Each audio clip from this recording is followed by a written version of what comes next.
안녕하세요. 우리 아이들 교육 문제, 우리 아이들 입시 문제 함께 고민하고 연구하는 상암동 교육연구소입니다. 우리 아이들 입시 끝나는 그날까지 함께 달리는 저는 공부 페이스메이커 윤효정입니다. 오늘도 우리 아이들 도와줄 아주 귀한 분 모셨는데요. 아는 만큼 보이는 입시의 기술이라는 책을 써주셨고, 그리고 학교 현장에서 직접 아이들 가르치고 계시는 윤윤구 선생님 모셨습니다. 어서 오세요. 안녕하세요. 윤윤구입니다. 네, 먼저 짧게 자기소개 좀 부탁드릴게요. 고등학교를 진학하고 대학을 진학한다. 자기의 꿈을 이루기 위해서 노력하는 모든 학생들을 전체적으로 어떤 것들을 통해서 우리가 원하는 목표치에 도달할 수 있는지에 대한 길을 알려드리는 확실한 내비게이션이 되는 윤윤구 인사드리겠습니다. 네. 그럼 저도 선생님께서 올려준 동영상이나 이제 책도 많이 봤는데 보니까 독서나 문해력 얘기를 많이 주셨어요. 네네. 그래서 오늘은 관련한 질문 좀 많이 준비했거든요. 책을 공부를 잘하기 위해서 읽는 건 아니지만 그래도 또 다들 궁금해하시는 게 과연 그 문해력이 학업에 영향을 진짜 주느냐 하는 거거든요. 어떤가요? 문해력이다라고 이야기를 하는 것은 기본적으로 정말 간단한 개념은 문장을 해석하는 능력이긴 하지만 오늘날에는 이제 리터러시라고 하는 개념으로 상황과 맥락에 대한 이해라고 하는 개념으로 이제 성장하고 발전해가고 있는 개념이거든요.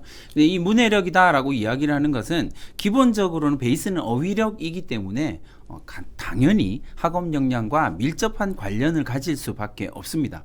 학년이 올라가면 올라갈수록 어휘의 난이도가 높아지게 되고 그 어휘를 제대로 이해했느냐라고 하는 부분들이 실질적으로 이제 성적에 지대한 영향을 미치는데 이 우리나라 교육 상황에서 문해력이다라고 이야기를 하는 것이 조금 어려운 부분은 한자가 포함되어 있기 때문이거든요. 그러니까 초등학생들이 한자 교육을 받지 못한 상태에서 한자라고 하는 부분들이 좀 있기 때문에 어휘력, 문해력이라고 하는 문제들이 좀 생기게 됩니다. 근데 학년이 올라가면 올라갈수록 어휘의 난이도가 높아지기 때문에 그에 대한 준비가 좀 충분하게 된 학생과 되지 못한 학생들이 차이가 날 수밖에 없고 또 수능까지 이게 진도가 나간다라고 생각하면 수능 자체는 되게 고차원적인 사고력을 요구하게 되거든요. 그러니까 그런 고차원적인 사고력을 가지고 있는 문해력을 제대로 가지고 있는 학생과 제대로 가지고 있지 못한 학생은 차이가 날 수밖에 없다라고 말씀을 드리겠습니다. 네. 이 문해력이 학업에도 영향을 준다고 하니까 더욱더 갖추고 싶은 능력인데요. 네네. 이게 타고나면 너무 좋지만 안 그런 경우도 많잖아요. 네, 이게 그렇습니다. 문해력은 타고나지 못했다면 길러질 수도 있는 건가요? 기본적으로 문해력이다라고 이야기를 하는 것은 타고났다라기보다는 길러지는 후천적인 역량에 가깝습니다. 그러니까 이 문해력이 조금 중요한 이유는 이 문해력이 늘어나고 향상되고 발전하고 성장하는 학생들의 공통점은 뭐냐면 경험에서 출발을 하거든요. 그러니까 다양한 경험이 문해력을 확장시킨다라고 생각을 하시면 될 것 같아요. 책을 통해서 그런 상황을 자꾸 접하고 그런 생각들을 자꾸 해갈 수 있도록 만들어주는 것이 중요하다라는 거죠. 그 책 읽기가 되게 중요할 것 같은데 책을 좋아하는 친구들 보면 그냥 하루 종일 책을 들고 있거든요. 네네. 이런 책 읽기 습관은 언제쯤부터 길러줘야 될지, 그리고 혹은 뭐 언어 능력은 몇 살이 뭐 중요한 시기다라는 것처럼 혹시 독서의 습관도 언제까지는 완성이 돼야 된다, 뭐 이런 게 혹시 있는지요? 사실 이제 이 독서 습관과 관련해서는 좀 심각한 오해들이 많기도 해요. 근데 이제 모든 좋은 습관들의 공통점은 어릴 때부터 네. 길러지면 좋다라고 하는 건데 그건 제가 조금 솔직하게 말씀드리면 이건 부모님의 욕심이고요. 네. 우리나라는 교육에서 초등학생들의 이 잘못된 독서 교육이나 잘못된 학업 교육 때문에 문제가 정말 많이 중학교, 고등학교 때 많이 발생하는데 그중에 가장 대표적인 게 초등 독서 교육이에요. 어려운 책을 들고 있다라는 거에 부모님이 되게 뿌듯해 하시거든요. 뿌듯하거든요. 보기만 해도. 완전 뿌듯해 하시죠. 네. 거기에서 스스로 이제 내가 이런 자녀를 키워냈어 라고 하는 자기 만족감이 되게 강하게 나타나는데 문제는 이 아이들이 초등학교 때 그렇게 지내다 보면 자기가 이해하지 못하는 책을 그냥 단순히 읽는 연습만 하게 된다는 거. 그러니까 이해하거나 그걸 통해서 생각하는 연습을 하는 것이 아니라 그냥 읽는 것을 보면서 나의 부모가 되게 행복해하고 만족하는구나 라고 생각하면 점점 어려운 책을 읽기만 합니다. 그러니까 문제가 생기죠. 전혀 이해하지 못한 상태거든요. 그 부분이 조금 문제가 된다는 거죠. 그러면 지금 말씀 주신 것처럼 그냥 읽는 것만으로는 안 되는 건데 네. 그렇다면은 좀 똑똑하고 현명하게 책을 읽는 방법이 따로 있을까요? 고등학교 학생들의 거의 100%의 성공률을 보이는 방법이 뭐냐면 100% 네. 성공률이요. 네. 진짜 100% 성공률. 그러니까 독서만으로 얼마든지 좋은 대학을 보낼 수 있다라고 저는 생각을 하고 실제로 저한테 지도받는 학생들은 그렇게 되거든요. 학교에서 지도할 때 어떻게 하냐면 이제 제가 이름 붙인 꼬리에 꼬리를 무는 독서라고 이야기를 네. 해요. 그래서 그냥 학교에서 꼬꼬독이라고 이야기를 하거든요. 네. 그래서 학생들이 저 지나가면 막 놀려요. 꼬꼬독 이러면서 막 넘어가요. 닭이냐? 뭐 이러면서 제가 이야기를 하는데 어쨌든 꼬꼬독이라고 이야기를 합니다. 꼬리에 꼬리를 무는 독서라고 이야기를 하는데 이 꼬리에 꼬리를 무는 독서의 핵심이 뭐냐면요. 네. 내가 궁금한 것을 이어간다라고 하는 개념이에요. 학생이 궁금한 걸 책 하나를 통해서 제가 이렇게 말씀드리면 꼬리에 꼬리를 무는 질문입니다. 지적인 확산이 중요합니다라고 말씀을 드리고 나면 부모님들이 또 과한 욕심을 내세요. 아, 네. 과한 욕심을 내서 꼬리를 많이 네. 만들고 싶어지네요. 책 한 권을 읽으면서 여러 개의 꼬리를 네. 만들려고 해요. 하나의 책에서 여러 가지 질문을 만들어내고 그 여러 가지의 질문을 만들어낸 걸 어떻게 하냐면 책을 하나씩 다 찾게 만드는 거예요. 그러면 애는 이미 지쳐서 떨어지는 거예요. 그러니까 처음엔 절대 욕심내지 않습니다. 한 권의 책을 읽으면 하나의 질문. 야, 이 책을 하나의 질문으로 만들어봐. 네가 생각하고 있는 거에서 가장 궁금한 거 하나만 찾아봐. 궁금하지? 그러면 그 궁금함을 해결하기 위해서 네가 다음 책 어떤 걸 읽어야 될까? 그리고 찾게 만드는 거죠. 요즘에는 빅데이터, 네. 요즘에 유행하는 AI, 빅데이터 이런 게 되게 잘 되어 있어서 웬만한 온라인 서점에 들어가면 그 책과 관련된 연관 검색어 내지는 비슷한 류의 책들이 떠요. 맞아요. 맞아요. 네. 그 시스템 정말 잘 돼 있거든요. 그것만 활용하면 돼요. 어떻게 활용합니까? 가서 그 책에 그 질문과 관련된 내용을 찾아내면 돼요. 구글링 해보면 되거든요. 그럼 바로 나옵니다. 그럼 그 다음 책 질문으로 들어가고 그 다음 책 질문으로 들어가고 그렇게 한 단계 한 단계 들어가다 보면 이 학생이 가지고 있는 질문이 광범위하게 이렇게 확장되고 해결되는 모습들을 보여줄 수 있습니다. 그게 하나, 둘, 세 번째 단계만 건너가도요. 이 학생은 매우 빠른 속도로 숙달된 독서가가 되어질 수 있어요. 그러니까 그 부분에 대한 것들을 조금만 고민하시면 됩니다. 그러면 정말 현명하고 거의 완벽에 가까운 독서 방법을 만들어낼 수 있는 거죠. 네. 이게 완벽한 독서 방법이라고 하시니까 오늘이라도 당장 시작해보고 싶은 생각이 뭐 네네. 저도 들고 아마 보고 계신 학부모님도 많이 드실 것 네네. 같은데요. 그래도 이게 시작은 하고 싶은데 어떤 책을 먼저 선정을 해야 될지 그 꼬꼬독을 하고 싶은데 그럼 네네. 제일 시작할 수 있는 좋은 책 있다면 혹시 소개해 주실 수 있을까요? 일반적으로 제가 이제 학부모님들한테 제일 많이 권하는 방법은 그냥 서점에 가서 네. 아무 책이나 고르라는 거예요. 그 책을 선택을 하는데 중요한 포인트는 뭐냐면 네가 그 책을 선택한 이유를 설명하게 만드는 게 되게 중요하거든요. 네. 네, 예를 들어서 색표지가 너무 노래서요, 너무 예뻐요, 좋아요. 근데 문제는 뭐냐면 제가 처음에 말씀드렸던 것처럼 어떤 책을 읽느냐는 전혀 중요하지 않아요.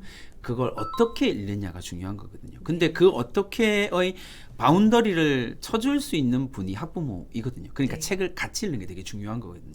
그러니까 그래야 바운더리를 쳐줄 수 있는 거고 이 책에 어떤 특정한 책이 잘못된 방향으로 가고 있을 때 이상한 이야기를 하고 있을 때 그 바운더리를 쳐줄 수 있는 건 부모님들이거든요. 네. 그래서 어린 저학년 학생들일수록 책을 같이 읽어주는 거. 그리고 책의 용도에 저는 어릴 때 이제 초등학생들 뭐 이렇게 중학생들까지도 책의 용도의 90%는 대화용이에요.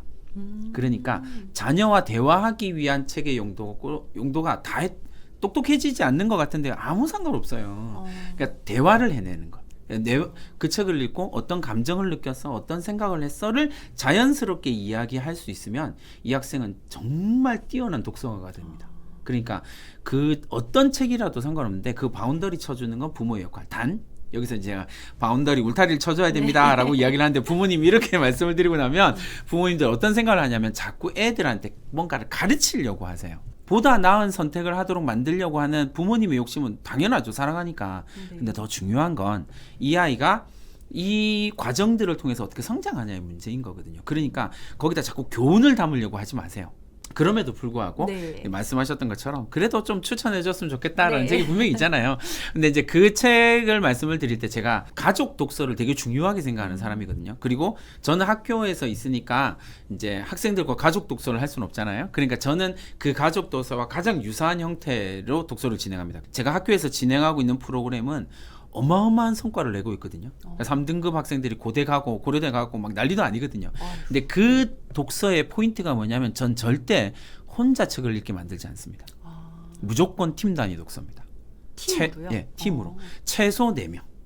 왜냐하면 한 권의 책을 읽을 때 4가지의 시각을 함께 이해할 수 있거든요. 그러니까 이 팀 독서는 어마어마한 힘을 가지게 돼 있어요. 네. 그래서 그것이 가족에서 이루어진다면 가족 단위 독서. 똑같은 책을 4권 사서 3권 사서 함께 읽는 거예요. 그렇게 읽을 때 이런 독서의 패턴을 만들어낼 때 정말 좋은 책이 제가 무수히 많은 학생들 가족들을 올린 책인데 네. 그 책이 뭐냐면 윤홍준 교수의 자존감 수업이라고 하는 책이에요. 자존감 수업이요? 네. 이 자존감 수업이라고 하는 책인데 이 자존감 수업이라고 하는 책이 되게 괜찮아요. 그 책 자체도 되게 괜찮은데 네.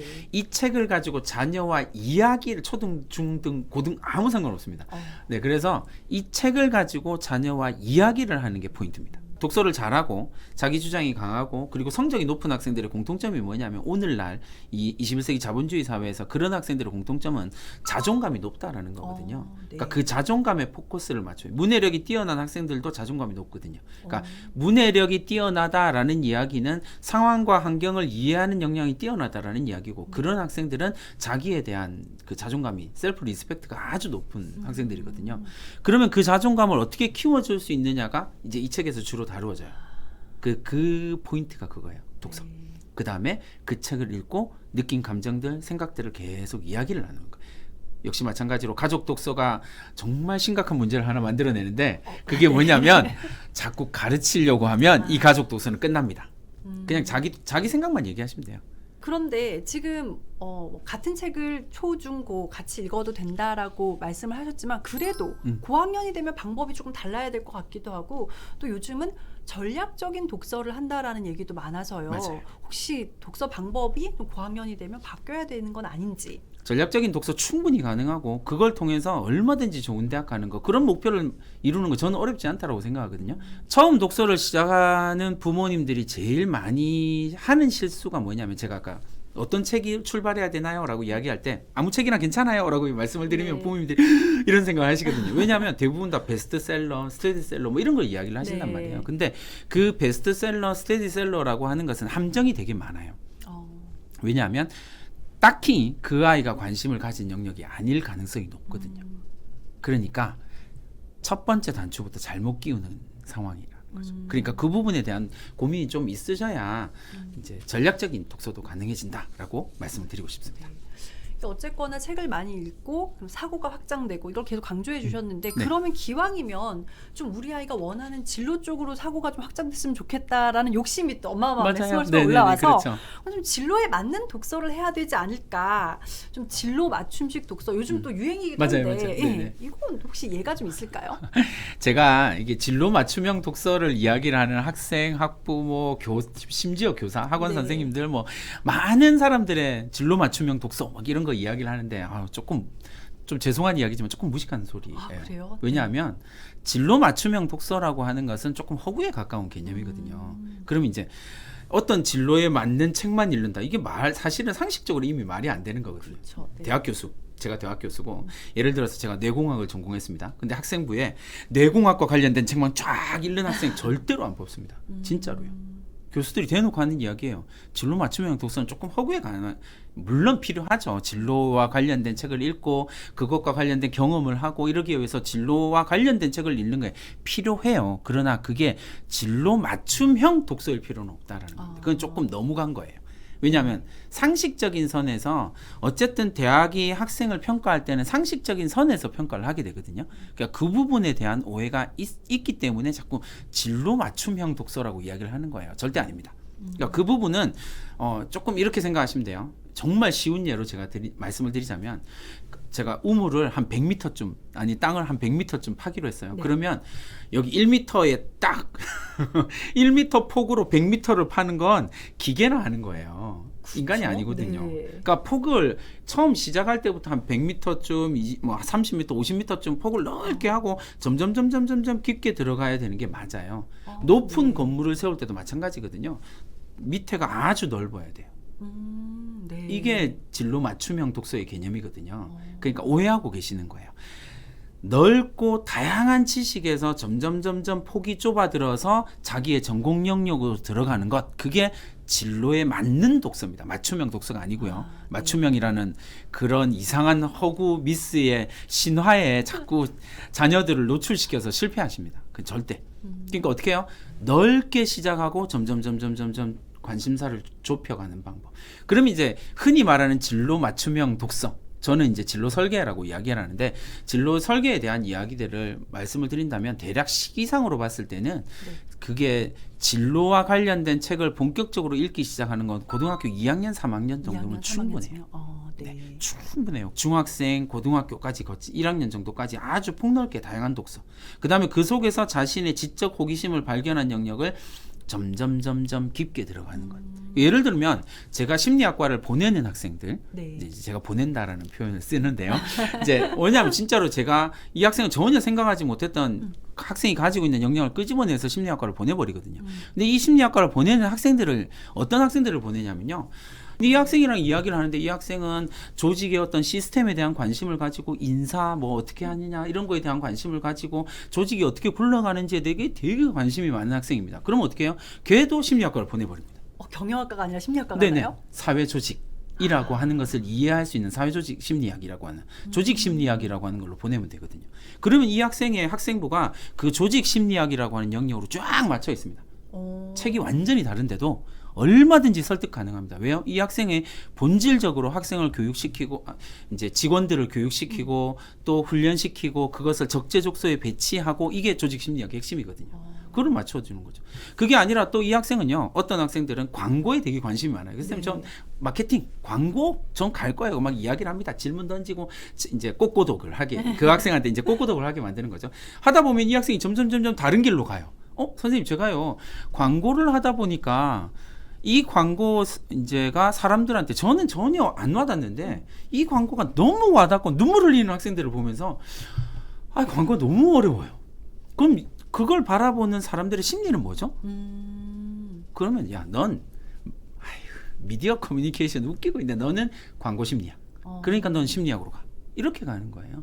그런 것들이 어마어마하게 펼쳐지거든요. 오히려 맞춤식으로 읽었다고 하는 친구들이 좀 천편일률적으로 나오는 부작용을 초래할 수도 있을 것 같다는 생각이 들기도 하네요. 그러니까 이렇게 뭐 심리학이라고 이야기하면 프로이트 막 꿈의 해석, 정신분석학 뭐 이런 거 읽고 있는데 물론 그런 것들이 필요하죠. 완전히 필요 없는 게 아니에요. 근데 포인트는 어떤 궁금증을 이 학생이 어떻게 끌고 갔느냐가 포인트라는 거죠. 그게 독서 역량이 되는 거거든요. 책을 읽을 때 근데 이제 문학책도 있고 네. 좀 뭐 우리 예전에 사회과학서적이라고 얘기를 많이 했는데 요즘 비문학이라고 표현을 네네. 많이 하더라고요. 맞아요. 비문학 서적도 있고 사고의 확장을 위해서는 어떻게 이것도 비율을 적절히 좀 잘 둬야 되는 건가요? 독서할 때 문학과 비문학이라고 네. 이야기를 하는데 비중은 어떻게 해야 되냐라고 이야기를 하면 상관없습니다. 그런가요? 전혀 상관없어요. 지금 일맥상통하게 계속 똑같이 말씀 주시는 게 어떤 책을 읽느냐, 어떤 장르냐는 중요하지 않다는 말씀을 계속 주시는 것 같아요. 네, 그게 왜냐하면 내가 어떤 장르나 어떤 분야를 고집하는 건 부모의 생각. 네. 그건 부모의 욕심이고요. 아이는 전혀 아니라니까요. 그러니까 제가 이제 조금 안 했으면 좋겠다, 안 읽었으면 굳이 읽을 필요가 없다라고 생각을 하는 책들 중에 가장 대표적인 책들이 이제 흔히 말하는 그 고전 시리즈거든요. 그 책은 아이가 관심을 가지기 시작할 때 읽는 게 제일 좋아요. 죄와 벌 이런 거. 가능하면 청소년을 위한 이런 거 붙은 책은 안 읽는 게 좋거든요. 그러면 처음부터 완역본을 네네. 근데 이제 그 완역본을 읽기까지가 조금 학생들이 지적 역량이 커지는 과정이 좀 필요해요. 네. 왜냐하면 이게 청소년을 위한 시리즈가 좋기는 해요. 네. 그 학생들이 그 부분을 이해하는 데 도움이 되긴 하는데 문제는 청소년을 위한이라고 나온 책들은 대부분 다침으로 끝나요.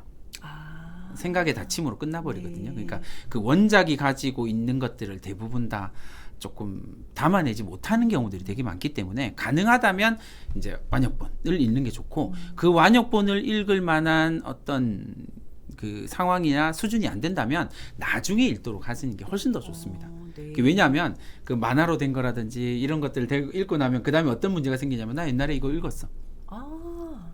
난 이거 읽었어. 스토리도 다 알아. 그럼 재미가 없어요.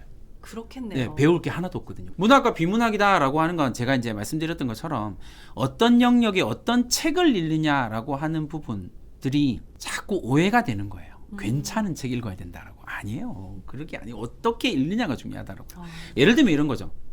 그 별을 해는 밤이다. 요즘 이제 올해가 윤동주 탄생 102주년이라서 네. 제가 윤동주 시리즈를 학교에서 되게 많이 하고 있거든요. 근데 어쨌든 윤동주 시인의 별을 해는 밤을 읽는다라고 생각하면 그 별을 해는 밤이라는 걸 읽고 시를 읽으면서 어떤 학생은 문학적 감수성이 막 눈물 뚝뚝뚝뚝 흘리고 이럴 수 있을 거고요. 또 어떤 학생들은 별을 해는 밤 하나 해다가 천문학에 대한 관심들을 가질 수도 있을 거고요. 네. 그리고 또 어떤 학생들은 그 천문학에 대한 관심을 넘어서 그렇다면 저 별에 윤동주가 센 저 하늘의 별은 몇 개지? 라고 생각해서 수학적 관심으로 어떤 방법으로 별을 세는 거야? 해는 거야? 이게 제가 다 스카이 보낸 학생들 이야기거든요. 네. 실제로. 그러니까 어떤 책을 읽더라도 그 책을 통해서 자기의 것을 만들어낼 수 있는 거예요.